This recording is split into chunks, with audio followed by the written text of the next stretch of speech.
All Blacks depth chart for 2025, folks. What has Razor been up to this year? We're going to look through the positions, the players, who's been getting the game time, who has been a little bit underdone. Remember, he's seen the departure of some big name players like Mark Talea, Sam Cane, featured last year, but not this year. But he's also introduced a bunch of young guns as well, Fabian Holland being the most kind of high profile of those in terms of the season he had. It's another Breakthrough Player of the Year award for the ABs. But yeah, let's break it down. We already had a look at what Russie was doing with the box. So if you want to check that one out and compare, have a look what Russie has been doing there. And yeah, having a look at the kind of key stuff for the ABs. It does feel like he's quite reliant on a few players. The likes of Geordie, Bodie, Will Jordan, Adi Savea, and as I said, interestingly enough, Fabian Holland has become a real mainstay. But then other positions just seem like, who's the guy? Who's our number 8? Who's our centre? Some of those decisions I don't feel like have been quite decided just yet. Overall, the squad is fairly young. We'll start with the props. Ethan de Groot, Tamaiti Williams, Ollie Norris, and George Bauer. These were the 4 loose heads that got used by Razor this year. De Groot kind of overtook Tamaiti Williams in terms of game time. But remember, we did have a few prop injuries this year on both sides of the scrum. It took Tamaiti Williams a little bit of time to get back into AB's duties. So it's De Groot and Tamaiti as our main 2 guys. The other guys, essentially Norris and Bauer, are kind of fill-in players. It's still our main 2 guys. That's pretty much same as last year. We haven't seen Ofatu'ungafasi this year, which is one unfortunate one due to his injuries, but there's no real storyline here for the props. It was a little bit rough up against the box. We didn't kind of dominate the Scots as much as we would have liked up front, but yeah, she's pretty steady as she goes. It might be nice to see a third guy get a little bit more game time than what we saw here, but we do have our 2 main guys on the loose head. Hookers, it's been a welcome return for Samisoni Tokiaho. Remember, he didn't play at all for the ABs last year. He's here as our second most used hooker. It is the Taylor and Tokiaho show, isn't it?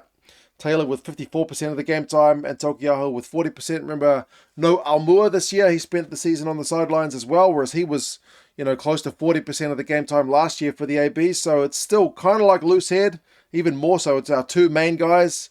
Then you got like Brodie McAllister and George Bell there with some kind of pretty token minutes. So you wouldn't want either of those guys to go down. And remember, Taylor is 34, so he's still got gas in the tank, but he'll be kind of, 35, 36 come the next Rugby World Cup. So need to kind of manage his minutes pretty carefully. Tighthead, it's the same 3 guys as last year, just the order has changed. Tyrell Lomax didn't get that much game time this year. He's been injured, which is a real unfortunate one because you feel like he is our best scrummaging tight head.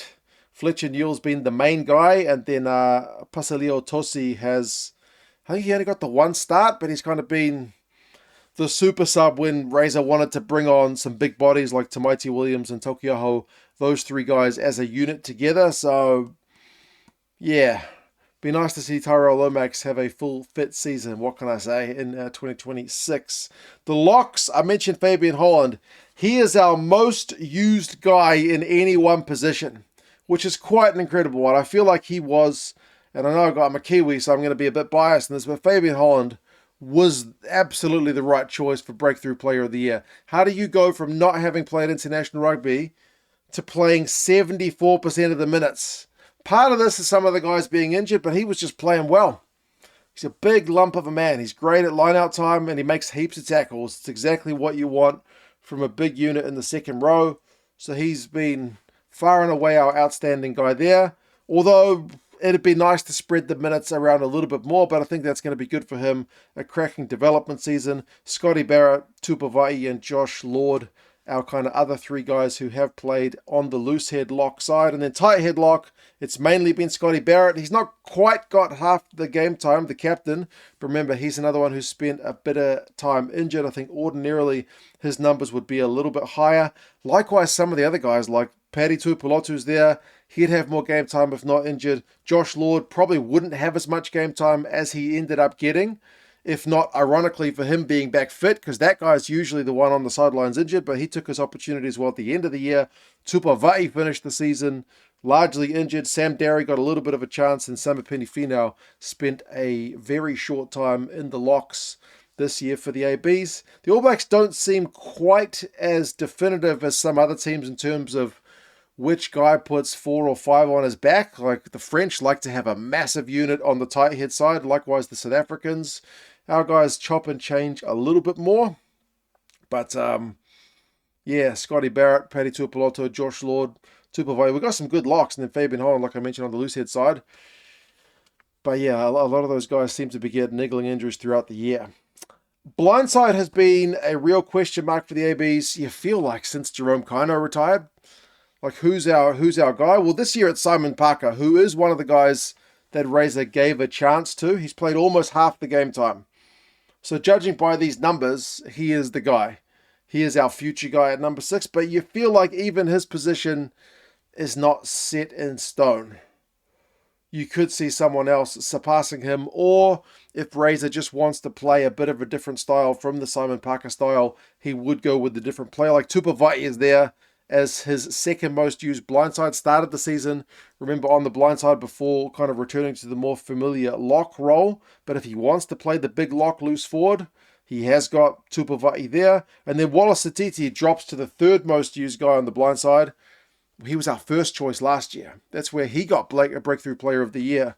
But you could argue that, you know, Wallace's maybe play is a little bit more similar to Ardie Savea's. Maybe he's more suited to 8. Put Ardie at 7. So whether you want a traditional 6, a big lock 6, or a creative and blockbusting 6, kind of depends on the role. Samipeni Finau is there, along with Leo Willie, Papali'i, and a little bit of Savea, but all those minutes are pretty token. Samipeni Finau is the closest one to having here like 10% of the game time. But he's never really taken the opportunity by the scruff of the neck when given the chance in the black jersey. He would feel like he would fit the mold physically. But as I said, it just kind of hasn't really panned out. Openside, it's Ardie. Ardie's made a switch from 8 to 7 this year with the retirement internationally of Sam Cane. Ardie's played a lot of minutes for the ABs this year. He's played some at 8 as well, but he's our main guy at number 7, 67% of the game time. And Duplessis Karifi has been given a debut there as our kind of second choice fetcher. But if Savea is fit, he's pretty much playing, isn't he? He's played so much of the game. We are very, very reliant on Ardie Savea. And then Christian Leo Willie had a really token kind of appearance there as well. Number 8, you feel like, is one that they haven't really decided yet. As I said, they have played Savea at 8. He was our out-and-out first choice 8 last year, but since they've switched him to 7, you've had Lakai with about a third of the game time. He, at the end of the season, seems to be Razor's preferred choice. But we've also had Satiti play there, you've had Savea play there, you've had Christian Leo Willie play there, and you've even had Simon Parker shift there. So it feels like Lakai, but you wouldn't have said that at the start of the season. That's kind of a more recent season development. So number 8 still remains a little bit of a question mark. Number 9, Roygaard's numbers would certainly be way higher if he hadn't been injured half the year. That might be an exaggeration, but 46% of the minutes. Razor plays him deep into games when he's available, and if the game is still on the line, he doesn't bring on the substitutes until pretty late in the piece. So Roygaard, you'd love him to get a full season with minimal injuries, rest him the odd game, but really give him a good run. I suppose the injuries, because we had a bit of a crisis. I mean, Finlay Christie, Kyle Preston, these guys were all getting game time as well. Potentially they wouldn't have been, because his first choice 3 guys, you feel like it's Roygaard, a big gap, and then Ratsama and Hotham, or Hotham and Ratsama, whichever way. But injuries meant we did see Kyle Preston get his debut. We did see Finlay Christie return to the black jersey. Finlay Christie ended up with about a quarter of the game time. No way that happens if Roygaard has a full fit season in 2025. But yeah, it's really unfortunate. Hotham had very, very little game time this year for the ABs. 10. There's only 2 guys. 2 guys, Bodie and D-Mac, and they've swapped places from last year. Last year, D-Mac got more time in the saddle at 10 compared to Bodie. But the big thing with 10 is next year Richie Mo'unga is back. And I feel like as soon as he becomes available, I think it's like October, he's going straight in as Razor's 10. I don't see anything from Bodie or D-Mac thus far that has put them, form-wise, play-wise, streets ahead, that Richie wouldn't just slot straight back in as the number 10. Richie's going to be the 10 based on what we've seen thus far. For mine, one thing about these guys is Bodie's 34, Richie's 31, even D-Mac's 30 now. So we are getting a little bit old in our 10s. Well, 30, you can still keep going. I mean, you still got another whole cycle of a World Cup there for sure, but it would have been nice to see. I mean, Ruben Love, he's played minimal game time this year, got no time at 10 for the ABs this year, but it's just our two guys. 10's been a pretty simple one with Richie on the horizon. Midfield, Jordie Barrett, very similar numbers to last year. He's been the first choice 12, although you still have to ask yourself, is that the best spot for him? Jordie is a bit of that Swiss Army knife player. The amount of high balls we drop, sometimes you think, man, put that big guy back at fullback. I know it's not where he wants to play, but geez, he's a big guy.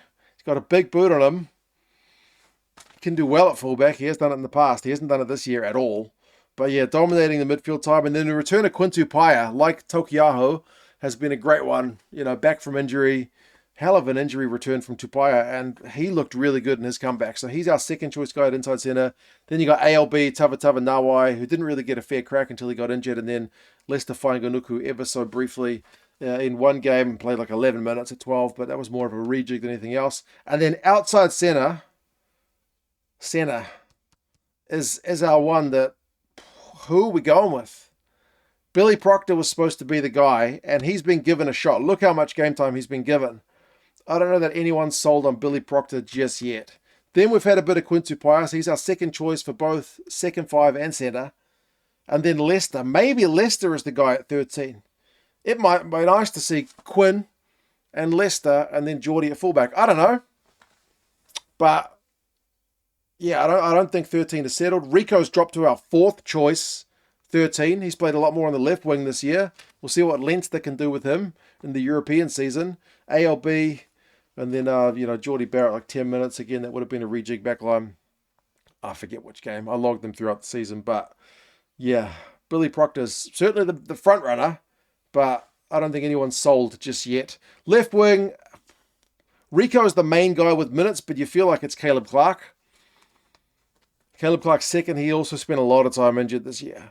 Then Leicester, you had a bit of Leroy Carter, Sevea Reece, Quintu Paia had to be out on the wing for a little bit, and Ruben Love as well. But I feel like Caleb Clark's numbers are probably a lot higher if he is fit for more of the season. Rico, a bit of a role change.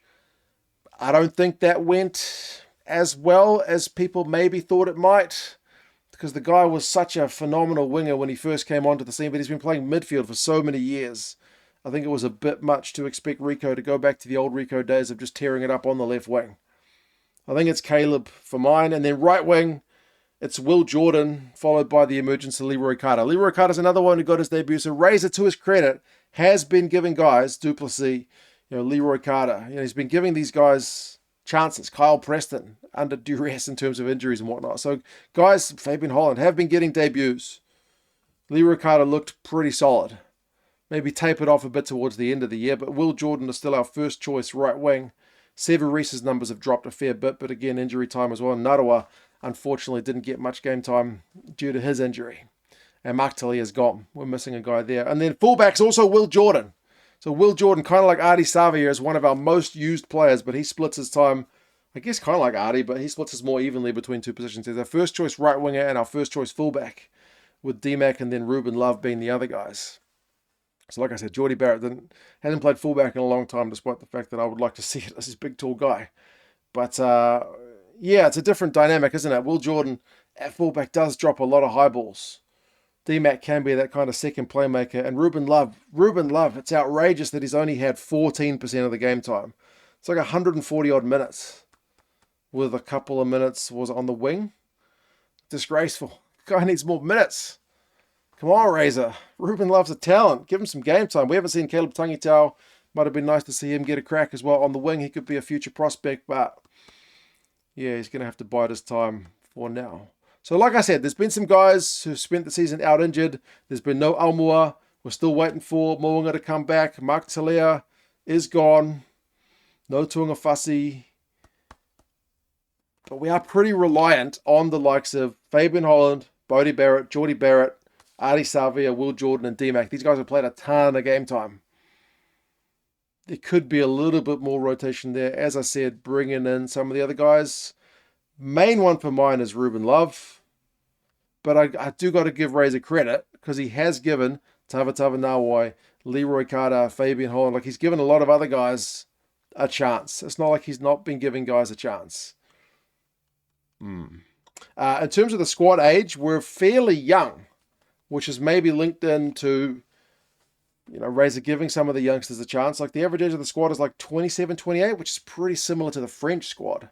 It's a bit older than the English, who blooded a bunch of their youngsters while the Lions tour was on because they had to go to Argentina and, play with a lot of low-cap guys or debutants. We're certainly a little bit younger than the Irish squad, and we're a lot younger than the Box.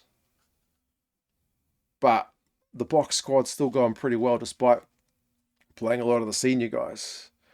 The starter is getting on average 52% of the game time. So it is largely about the starters. But as I said, I do feel like Razor has tinkered a wee bit, but he's still finding his way, isn't he? He hasn't found his way there just yet. Fingers crossed he gets a less injury-affected season in 2026, but you can't guarantee that. He needs to get his coaches in place. He needs to give Ruben Love some game time. He needs to probably pair up a midfield combo and give them some regular game time together. He needs to make a decision there and pretty much stick with it. But yeah, you guys let us know your thoughts on how you reckon the ABs are tracking for 2026. If you want some All Blacks gear, we're an affiliate of the All Blacks shop. Down in the description, you get some stuff for Christmas, maybe an All Blacks jersey, t-shirt, a Hawaiian shirt with Pahutakawa on it. There's some gear down there. I'm going to get my son something from that shop for Christmas. He wants to wear some All Blacks gear, so why not get something for the little man? But yeah, for yourself or for a loved one, link down in the description tells them 2 cents sent you. But you guys let us know your thoughts. That's the depth chart for the ABs. Hope you liked it. We'll be looking at England next because they are the 3rd side ranked in the world. You guys take care. Talk to you guys again soon. See you later.